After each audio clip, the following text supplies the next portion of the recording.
வணக்க மக்களே, இன்னைக்கு நம்ம என்ன பார்க்க போறோம்னா ஆர்சிபி அணியை வீட்டுக்கு அனுப்பிய பும்ரா, சரித்திர சாதனை பவுலிங், அலறிய ஆர்சிபி பேட்ஸ்மேன்கள். அதாவது ஆர்சிபி அணியின் பேட்டிங் வரிசையை தும்சம் செய்தார் பும்ரா. 2 முறை அடுத்தடுத்த பந்துகளில் 2 விக்கெட்டுகளையும் வீழ்த்தியிருக்கிறார். மும்பை இந்தியன்ஸ் மற்றும் ஆர்சிபி அணிகளுக்கு இடையிலான போட்டியானது மும்பை வான்கேடா மைதானத்திலும் நடைபெற்றது.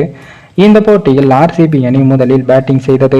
விராட் கோலி 3 ரன்கள், வில் ஜாக்ஸ் 8 ரன்களில் ஆட்டமிழந்தார்கள். பும்ரா விராட் கோலியின் விக்கெட்டையும் வீழ்த்தினார். அதன் பின் ரஜத் பட்டிதார் 26 பந்துகளில் 50 ரன்களிலும், டு பிளசிஸ் 40 பந்துகளில் 61 ரன்களையும் குவித்தார். மேக்ஸ்வெல் டக்-அவுட் ஆனார். டு பிளசிஸ், தினேஷ் கார்த்திக் ஆகியோர் களத்தில் நின்றபோது 16 ஓவர்களில் 149 ரன்களை எடுத்து இருந்தது. அடுத்து அதிரடி பேட்ஸ்மேன் லோம்ரர் விக்கெட் கையில் இருந்ததால் பெங்களூரு அணி கடைசி ஓவர்களில் பெரிய அளவில் ரன் குவிக்கும் என்றும் எதிர்பார்க்கப்பட்டது.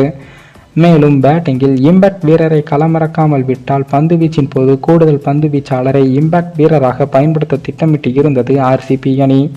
ஆனால் பும்ரா அவர்கள் 17வது ஓவரில் அடுத்தடுத்த பந்துகளில் டு பிளசிஸ் மற்றும் லோம்ரர் விக்கெட்டுகளை வீழ்த்தினார்.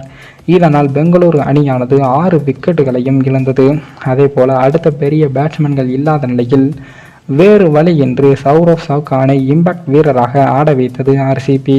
அடுத்து 19வது ஓவரில் பந்து வீசிய பும்ரா அவர்கள் மீண்டும் அடுத்தடுத்த பந்துகளில் சௌரவ் சவுகான் மற்றும் விஜயகுமார் வைசாக் விக்கெட்டுகளையும் வீழ்த்தினார். பும்ரா 4 ஓவர்களில் 21 ரன்களை மட்டுமே விட்டுக் கொடுத்து 5 விக்கெட்டுகளையும் வீழ்த்தியிருக்கிறார். அதேபோல் பெங்களூரு அணியை சின்ன பின்னப்படுத்தி சிதற வைத்து உள்ளார் பும்ரா. அதன் பின் கடைசியில் தினேஷ் கார்த்திக் அவர்கள் 23 பந்துகளில் 53 ரன்களை குவித்து கடைசி வரை களத்தில் நின்றார். இதன் காரணமாக தப்பிய பெங்களூரு அணியானது 20 ஓவர்களில் 8 விக்கெட்டுகள் இழப்பிற்கு 196 ரன்களையும் குவித்தது. அதன் பின் ஆர்சிபி பவுலர்கள் வழக்கம் போல சொதப்ப மும்பை அணியானது அபார வெற்றியையும் பெற்றது. மேலும் இந்த வீடியோ ஏதோ ஒரு விதத்தில் உங்களுக்கு பிடித்திருக்கும் என்று நினைக்கிறேன். நம்ம சேனலுக்கு புதிதாக வீடியோ பார்க்கிறீர்கள் என்றால் மறக்காமல் சப்ஸ்கிரைபர் செய்துவிட்டு பாருங்கள். இன்னொரு வீடியோவில் சந்திக்கும் வரை நான் உங்கள் தமிழ்.